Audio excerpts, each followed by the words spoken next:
Hello, my name is Rob Terry, and welcome to this video where I explain the Karuna healing approach to sex addiction and how we understand sex addiction. Is it a real thing?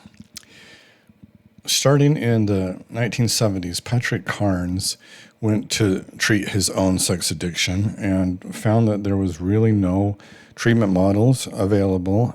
He went to AA, Alcoholics Anonymous, and applied the 12-step AA model to his sex addiction and found recovery, and went on to get a PhD and became a counselor and researcher specializing in sex addiction. He wrote a book in 1983, Out of the Shadows, Understanding Sexual Addiction.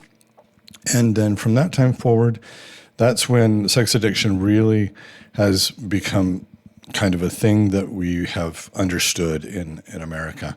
He created a therapeutic treatment plan for treating sex addiction based heavily in the 12-step model, and created an organization, the International Institute of Trauma and Addiction Professionals. ITAP oversees the certification CSAT, Certified Sex Addiction Therapist, which I am. I'm a CSAT-C, CSAT candidate, which means I've done the training and still waiting on the time requirement to officially become a CSAT. By the 2000s, the CSAT model was kind of the default approach to sex addiction recovery. And if you feel like you have a sex addiction, the advice you hear is see a CSAT therapist and go to 12 steps, which is not bad advice. So that sounds fine so far, but there is some controversy around this. The American Association of Sex Educators, Counselors, and Therapists, AASECT, who their certification is a CST, Certified Sex Therapist, which is a very rigorous and very respected designation certification. It's one I wish I could do. It's one of the few that I'm not sure I have the time and inclination to go for, but I've taken some sex therapy trainings, and I highly respect CSTs. There's been some tension between CSTs and CSATs over the years. And then finally, this kind of came to a head in 2016 when AASECT officially wrote a letter with their position on sex addiction, which was sort of condemning the concept of sex addiction and some of the common treatment approaches. The basic accusation from the CSTs were that sex addiction doesn't fit, the addiction model doesn't fit the science. They believe that the concept that it's a brain disease and that there's something different about our brains as sex addicts that's different than non-sex addicts, and that this is a lifelong condition. It can't be cured, but it can be managed.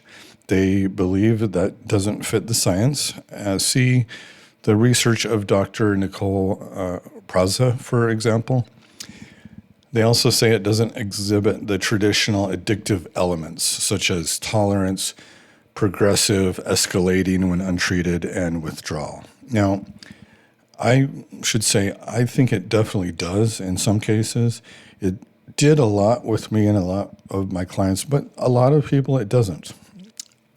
Also, the CSTs say that treating unwanted sexual behavior often can be inherently shaming and often is not sex positive and relies on arbitrary standards. Dr. Robert Weiss, in his book Sex Addiction 101, he's one of the very well-known CSATs in the CSAT community. His quote is, "These clinicians tend to offer advice like, what if we helped you to just loosen up and to become more comfortable with your sexuality? This, of course, is the exact opposite of what a sex addict needs to hear."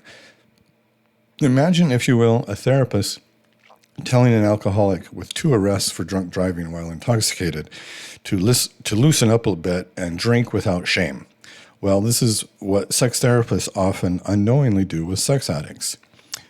And I've done a training with Rob Weiss, and I highly respect him. And I believe what he's saying here.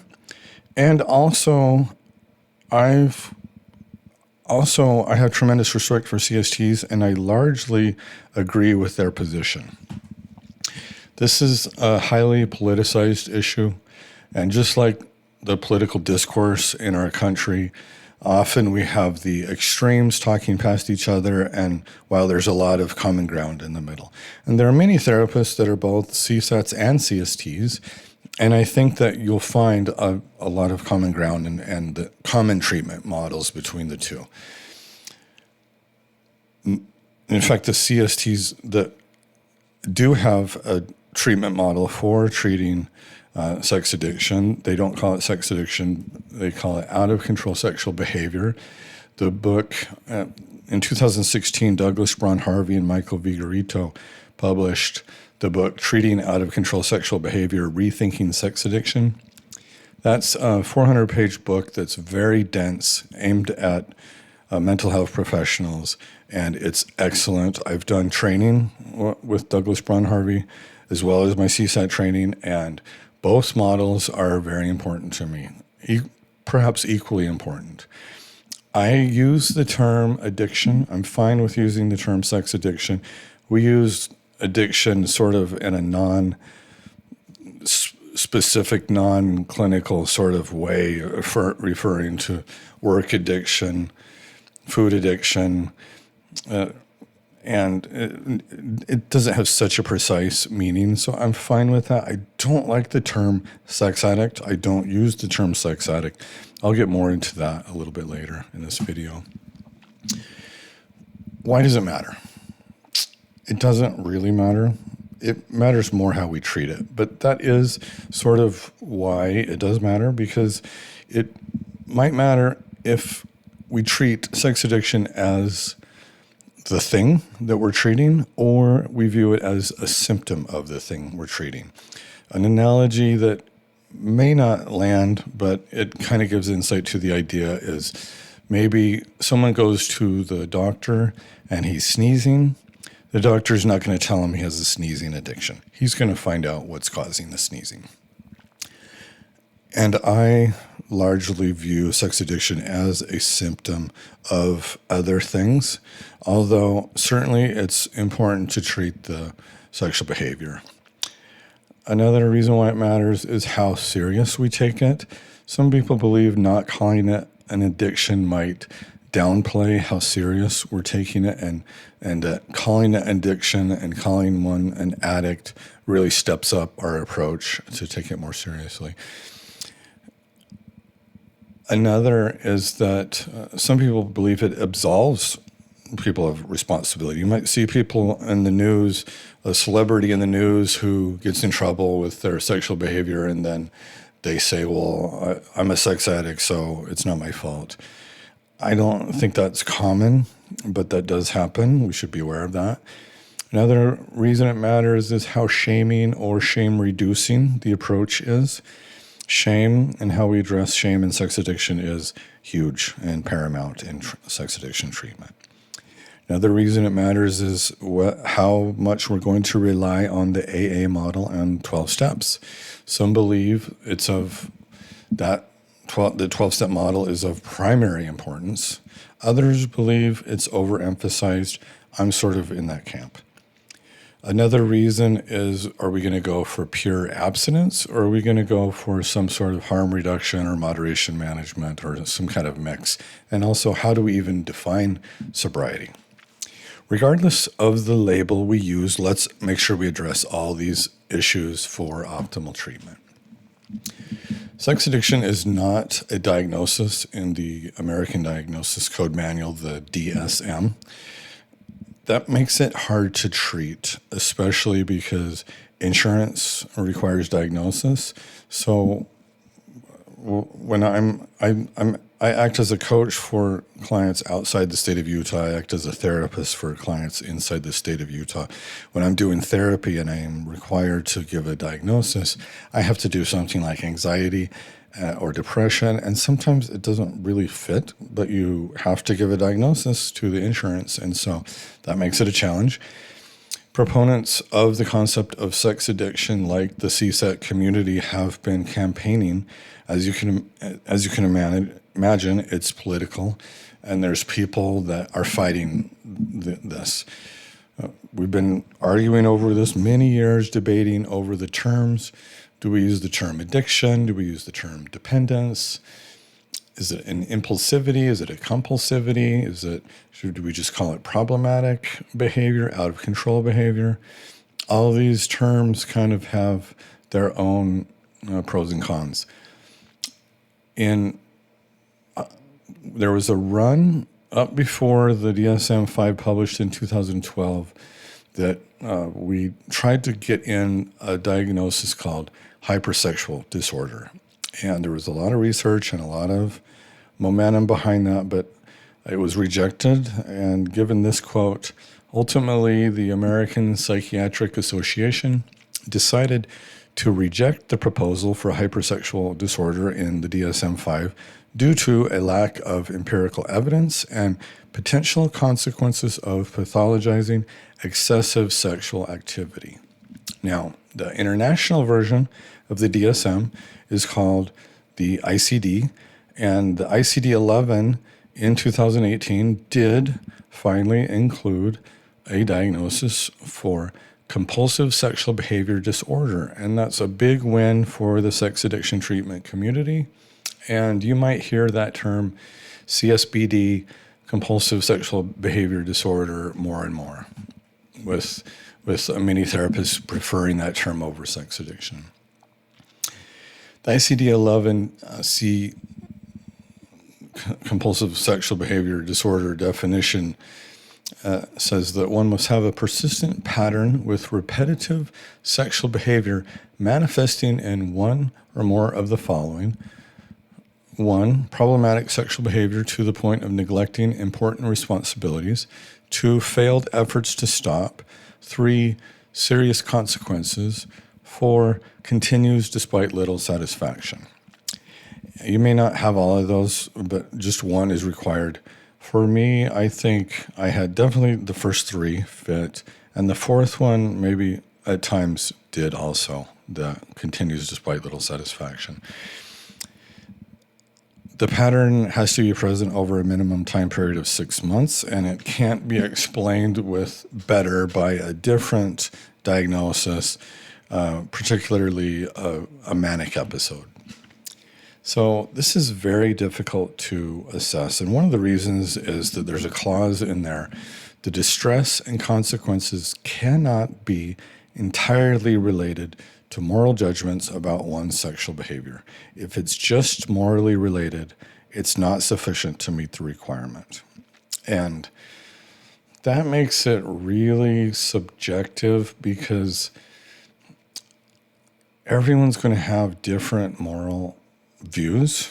Someone with very strict morals might have significant distress over behavior that other people think is relatively normal. That's where you might have a therapist might say, you're normal, you just need to accept yourself and not be so uptight about your morals. That's not, by the way, I don't say that to clients, and a good therapist shouldn't ever say that. If someone wants to change their behavior, we should help them. But you can understand how with this morality clause, it becomes very tricky, very subjective on how we're going to evaluate this. It's hard to separate the distress and consequences we have over sexual behavior if morals are not come into the equation. So CSBD, objectively, according to this, as objective as we can, we believe about 2 to 3% of people qualify for this in the general population, and that's about a 4-to-1 ratio of male to female. That might be due to stigma, social stigma of females not wanting to come forward with their sex addiction problems, but right now it's about a 4-to-1 ratio. My program, for the time being, is open just to males. The groups are just male. Another up to 20% so 2 to 3% objectively qualify for CSBD. Yet, according to a Joshua Grubb study, he's a sex addiction researcher, another up to 20% of men, this is a study of males, self-diagnose at least moderate to making the statement that they are at least moderately addicted to porn or sex. So there's a real disconnect between this 2 to 3% and then up to the 20%. And this is the real challenge for how we conceptualize sex addiction. Let's look at some other frameworks. I really like Bill Herring's problematic sexual behavior model. He says, are we aligned in these 5 areas? The first area is commitments. Are you keeping your promises? If you're in a relationship, are you keeping your relationship agreements related to sex? Number 2, values. Is your sexual behavior aligned with your values? Number 3, control. Are you in control of yourself, or are you feeling out of control? 4, consequences. Are you experiencing negative consequences for your sexual behavior? And number 5, responsibility. Are you keeping yourself and your partner safe? Are you using principles of consent? Are you being predatory? So I would prefer to not even get in the game of am I a sex addict or not? And let's just look at your sexual behavior according to this framework. And if it's problematic, then let's fix it. If not, then you're good, right? The concept of sex addiction to me is not relevant and not as useful. If your behavior is problematic according to this model, then let's work on it. And likely you have some healing to do, and let's also take it really, really seriously. If you have consequences, then let's really take it seriously, no matter if we call it an addiction or not. Another model that I like, a sex addiction framework model, is from Omar Minwalla, which this model is very important to me. He calls it the integrity abuse model, also the deceptive sexuality trauma model. He talks about how many men have this secret sexual basement, metaphorically, and they're just living a secret life that their partner doesn't know about. This is primarily applied to men in relationships. And his model is more around narcissism, entitlement, lack of integrity, and abuse. And I tend to look at a lot of sex addiction, especially if it's crossed the line of just porn, although sometimes porn qualifies also. But if it's crossed the line into relationship building or infidelity, then certainly we should look at some narcissism and entitlement. And even in porn. So he might say the CSAT model is too soft. Some people, the CST world, might think the CSAT model is too strict, but the Minwalla model is even sort of more strict. And I take all from all 3 of these. I tend to maybe take a little bit more softer OCSB model, CST view when it comes to sexual behavior, and I take more of a Minwalla model, a narcissistic view, when it's related to abuses and narcissistic behavior within a relationship. So, Paula Hall, a sex addiction counselor and expert in the UK on the label of sex addict, said, this is from her book, Understanding and Treating Sex Addiction.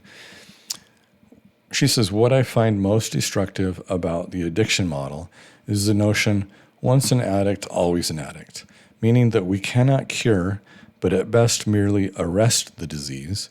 Although this model may accurately describe alcohol and drug addiction, My experience is that compulsive sexual behavior can, in fact, be healed once and for all. In my experience, the doctrine of incurability often serves as permission for the sexually compulsive person to continue to fail. Likewise, it provides permission to the hurt partner to continue to suspect, condemn, and view the partner who practices compulsive sexual behavior through a pathological or perpetrator lens. Now, that last part about partners, do not go and use this against your partner. Focus on that first part of what it means in terms of, is it giving us permission if we call ourselves a sex addict? Is it subconsciously giving us permission to continue to fail? I think it might, and that's one of the reasons why I don't like the label. Let's talk about 12 steps. So 12 steps is great. For many people, 12 steps is very shame reducing. You go to 12 steps, you find a community of support, you can find a sponsor, find an accountability partner. They provide opportunities for service. There are a lot of great discussion topics like surrender, making amends. It's free, and there's lots of meetings. If you're in a big city, you can usually find a meeting every day or several times a week. If you're in a small town, you can always go online. There's meetings online just about every hour of the day. And so 12 steps is great for those reasons. Now, I have some cautions for 12 steps. For some, it can be shame increasing. A lot of people feel a lot of shame in those rooms. For some, the dogma that is repeated at 12 steps can be damaging, like the once an addict, always an addict. Or there's this idea that if you don't agree with the literature, if you don't agree with maybe some of the old heads that are there, then that means you're in addict brain. And there's a quote, the addict brain is a dangerous place to be. And there's the idea that you shouldn't trust yourself. And there's some good and bad in that. There's some good in that maybe, especially if we've got some narcissism and entitlement, that we need to check with others to maybe get some clarity. But for the most part, we have a brain, and our brain has the ability to heal, and we should trust ourselves. We're ultimately responsible for our behavior, and we are the only ones who knows what's going to be best for us. Another is you haven't hit rock bottom. I really don't like that phrase. And if you've acted out, then sometimes there's some shaming, and there's that message, well, you just haven't hit rock bottom. And that subconsciously gives us the idea that we have deeper to go, that we're gonna escalate, and we're going to go deeper into our addiction. We don't need to. Even if we have a slip, we don't need to go deeper. We can fix it right now. And there's no data or research to support this rock bottom approach. In fact, the more resources, the more that we have in terms of relationships, financial resources, everything else, the higher the chances we have to recover.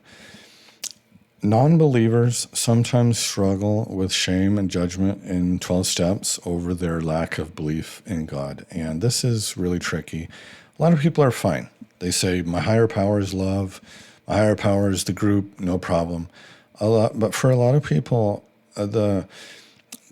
especially if they've come from a belief in God and then lost that faith, and that's a big deal for them, like me during my addiction. You can see my other video where I talk about my story. But for many, or for some, there's some real disconnection and shame and pain, disconnection from the group over the lack of faith and the non-belief in God. So I hope you can get over that, and I hope you can go to 12 steps and just kind of reframe a lot of these things. That's what I try to help my men do.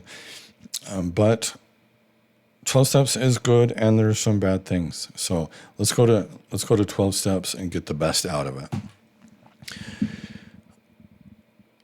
Applying 12 steps in the addiction model is more difficult with sex. Like Paula Hall said, it fits alcohol and heroin a lot better.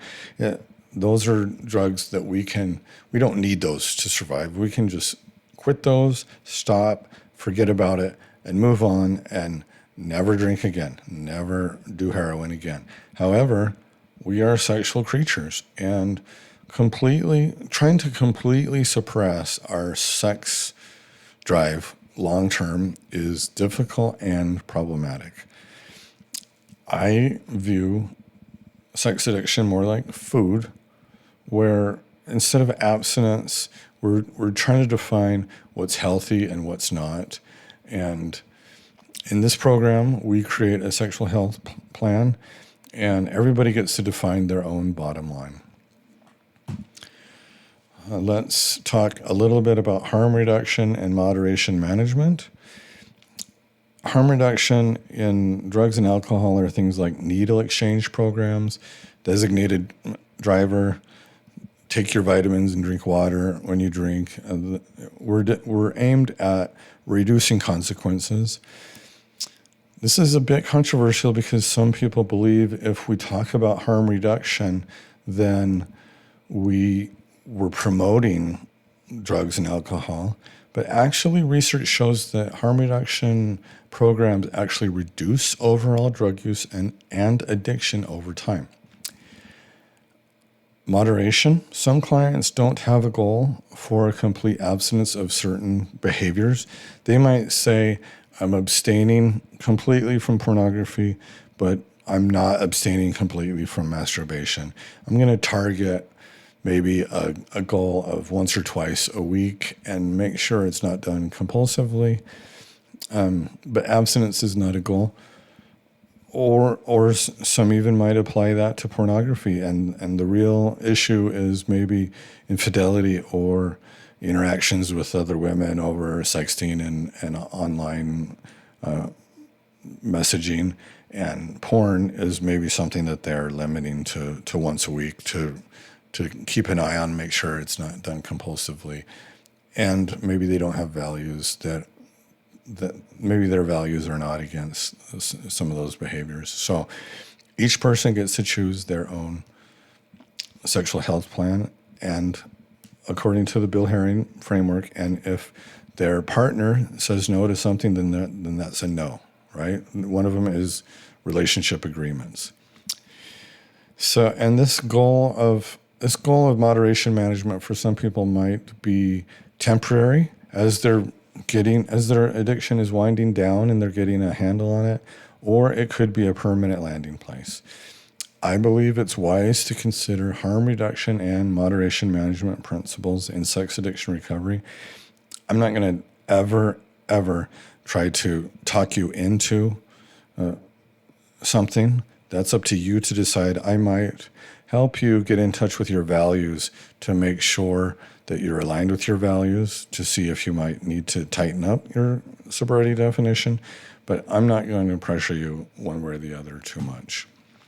In conclusion, that's a summary of the different sex addiction frameworks that I teach in our program and that I use to inform my approach to sex addiction recovery.